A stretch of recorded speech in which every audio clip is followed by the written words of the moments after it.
मेरे पड़ोस में एक चाचा जी का दुकान है। उनके परिवार में वो 2 भाई और उनकी पत्नी और बच्चे हैं और एक बूढ़े पिता हैं।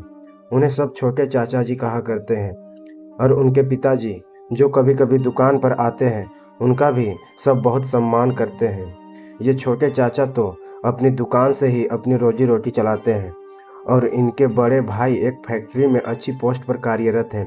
गंगा पार शुक्लागंज में इनका अपना मकान भी है, जहाँ ये सारे रहते हैं। इनकी ज़िंदगी समान रूप से चल रही थी, मगर अगस्त के महीने में आने वाली नाग पंचमी ने चाचा जी के बड़े भाई की ज़िंदगी बदल दी। नाग पंचमी का दिन था। वैसे तो उन्हें मंदिर आना जाना ज़्यादा अच्छा नहीं लगता था, मगर उस दिन न जाने क्या सूझी कि वो माल रोड स्थित खैरेपति मंदिर अपने एक मित्र के साथ चले गए। नाग पंचमी के दिन खैरेपति मंदिर में तो जैसे सपेरों और नागों का मेला ही लगता है। दोनों वहां गए और तरह तरह के नाग दर्शन किए और प्रसाद वगैरह चढ़ाकर वापस आ गए। वापस आए तो फिर काफ़ी उत्साहित थे। उन्होंने अपनी पत्नी को बताया कि वहाँ एक अजीब किस्म का नाग देखा, जो कि अत्यंत खूबसूरत और काफ़ी बड़ा था। जब उन्होंने सपेरे से पूछा कि वो कौन सा नाग है और कहाँ से मिला है, तो सपेरे ने उन्हें बताया कि उसने सर्प मोहिनी विद्या से किसी और सांप को पकड़ना चाहा था, मगर ये वहाँ आ गया, इसलिए इसे भी पकड़ लिया। चाचा जी ने उस विद्या और तंत्र मंत्र के बारे में कई सवाल पूछे, मगर सपेरे ने विस्तृत जानकारी नहीं दे कर मना कर दिया।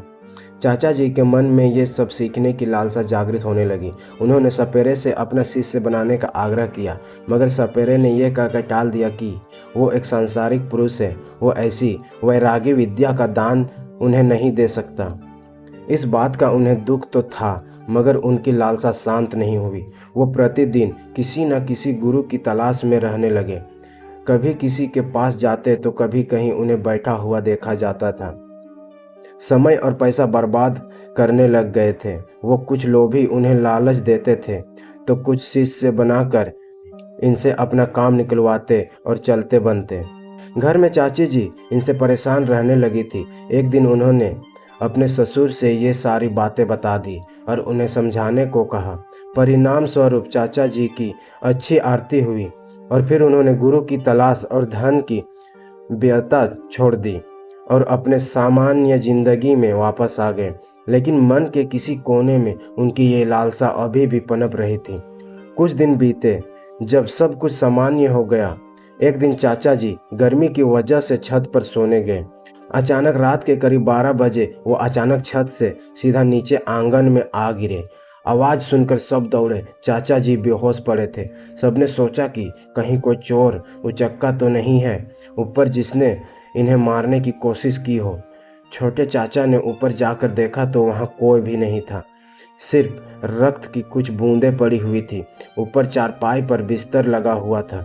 छोटे चाचा को लगा कि शायद यहाँ कोई हाथापाई हुई है, मगर उन्हें ऐसा कुछ भी न मिला। फिर सोचा कि शायद उन्हें चक्कर आया होगा, उससे उन्हें चोट लगी और फिर नीचे जा गिरे। फिर वो वापस नीचे बड़े चाचा के पास गए। वो अभी भी बेहोश थे। उन्हें उठाकर अस्पताल ले जाया गया। वहाँ उन्हें अगले दिन सुबह होश आया, मगर वो किसी को भी पहचान नहीं पाए। घर में हाहाकार मच चुका था। किसी को कुछ समझ नहीं आ रहा था कि क्या से क्या हो गया है। सिर्फ चाचा जी ही बता सकते थे और वो ही अपनी याददाश्त खो चुके थे। डॉक्टर ने भी किसी भी मानसिक चोट की मौजूदगी से इनकार किया। सारी रिपोर्ट सामान्य थी, न कोई आघात न कोई परेशानी, केवल तेज धड़कन और खोई हुई याददाश्त के सिवा। खैर, डॉक्टर ने उन्हें घर ले जाकर आराम करने की सलाह दी, सो छोटे चाचा जी ने किया। वो घर आ गए चुपचाप, बस एक कमरे में पड़े रहते, न किसी से कुछ बोल रहे थे न किसी से बात कर रहे थे। दिन भर तो उन्हें आराम किया, मगर जैसे ही रात के 12 बजे वो अचानक चिल्ला पड़े, माफ़ कर दो, दोबारा नहीं होगा, हे बाबा माफ़ कर दो। अब छोटे चाचा और उनके पिताजी जान सांसत में आ गई कि ये क्या हो रहा है।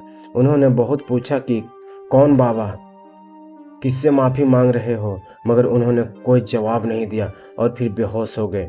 छोटे चाचा और उनके पिताजी उन्हें वैसा ही सोता छोड़ इस बात के बारे में बात करने लगे और सोचने लगे कि क्या किया जाए। उन्हें कोई रास्ता नजर नहीं आ रहा था। हाँ, मगर एक बात साफ हो गई थी कि ये कोई ऊपरी चक्कर था, इसलिए अब वैसा ही डॉक्टर ढूंढना था।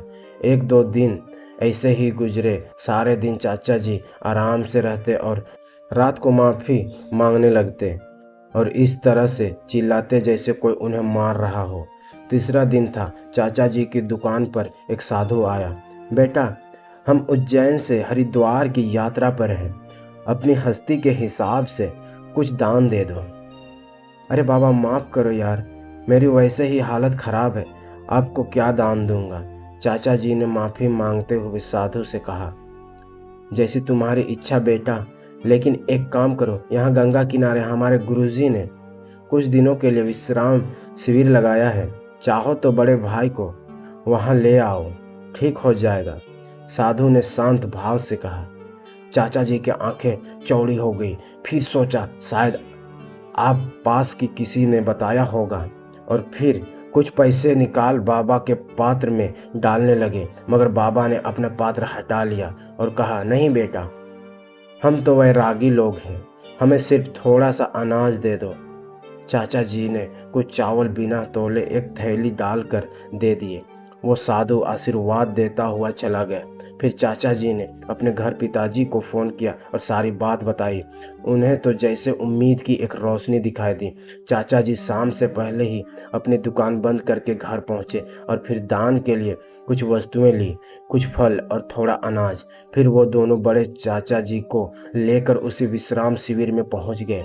चाचा जी को वो साधु वहीं मिले और फिर चाचा जी को बैठाया। पानी वगैरह से ठीक उसी तरह सेवा की गई जैसा कि भारत की संस्कृति में मेहमानों को भगवान मानकर की जाती रही है। फिर उन साधु ने चाचा जी के पिताजी के साथ बड़े चाचा जी और छोटे चाचा जी को अपने गुरु से मिलवाया। चाचा जी के अनुसार उनके गुरु देखने से ही कोई सच्चे साधु लग रहे थे। पर्वत जैसी जट्टा, चमकता ललाट, मुख पर तेज, वाणी में सौम्यता और अतिथि के प्रति उतना ही सत्कार। वो चाचा जी लोग के सामने ऊंचे स्थान से उतरकर उन्हीं के बराबर में जमीन पर बैठ गए और खैरियत वगैरह पूछी। चाचा जी ने सारा वृतांत उन्हें सुना दिया। सब कुछ अच्छी तरह से सुनने के बाद उन्होंने चाचा जी के पिताजी से कहा, जो कुछ ये हुआ ये तो नादानी से हुआ है। आप बस इतना कीजिएगा कि आज तो शनिवार है, सोमवार को सेतु के नीचे एक दिया, एक जोड़ी खड़ाऊ, एक लंगोट, एक चिल्लम और कुछ फूल और सफ़ेद बर्फी लेकर चढ़ा देना और माफ़ी मांगते हुए कहना कि महाराज, ये तो एक नासमझ बालक है, इससे जो भी गलती हुई है क्षमा कर दीजिए और अपना भोग लेकर हम पर कृपा कीजिए। ऐसा ये दोबारा नहीं करेगा और ये काम सिर्फ आप करना, अपने लड़के को मत भेजना, ठीक है? और कोई कितनी भी आवाज़ दे पीछे मुड़कर मत देखना, न आते वक्त न जाते वक्त। बाबा, आपकी बात समझ तो आ गई, मगर ऐसा क्या हुआ है इसके साथ? इससे इसी कौन सी गलती हो गई? चाचा जी के पिता ने हाथ जोड़कर साधु महाराज से पूछा। बालक बुद्धि है, एक किताब से पढ़कर बड़ी शक्ति को रक्त भोग देकर सिद्ध करना चाह रहा था, वो भी गंगा किनारे। न अपनी कोई सुरक्षा की और न ही घटवार शक्ति की आज्ञा ली। वो शक्ति तो इसके पास नहीं आई, लेकिन घटवार ने इस चेष्टा के लिए इसे दंड दिया है। इसलिए क्षमा मांग कर जब ये ठीक हो जाए तो इसे समझा देना कि ऐसा ना करे। साधु बाबा ने सौम्यता के साथ ये बात समझाई। सारी बात समझ चुके थे। दोनों ने साधु बाबा को प्रणाम किया और दान में जो वस्तु लाए थे दे दी। अब सो पहले बड़े चाचा जी को उसी वक्त गंगा स्नान करवाया और घर ले गए। अगले ही सोमवार को चाचा जी के पिताजी ने घटवार बाबा से क्षमा याचना की। शाम होते होते बड़े चाचा जी ठीक हो गए। करीब एक हफ्ते के अंदर अंदर वो सामान्य हो गए और अपनी नौकरी पर जाने लगे। सब कुछ सामान्य होने के बाद चाचा के पिताजी ने उनकी इस बात पिछली से ज़्यादा अच्छी आरती उतारी और उनकी तंत्र मंत्र की सिद्धि की किताब लेकर फेंक दी। साधु बाबा अपने शिष्यों के साथ अगले दिन ही वापस अपनी यात्रा पर चल पड़े थे। चाचा जी और उनके परिवार में से किसी को भी उनसे दोबारा मिलने का मौका नहीं मिला। वो तो सिर्फ एक रूप में ईश्वर की तरह आए थे चाचा जी की समस्या का समाधान करने। अगर कहानी अच्छी लगी है दोस्तों तो वीडियो को लाइक, कमेंट एंड चैनल को सब्सक्राइब करके हमें सपोर्ट जरूर करें दोस्तों, ताकि हम आपके लिए ऐसे ही नई नई कहानियाँ लाते रहें। थैंक यू दोस्तों।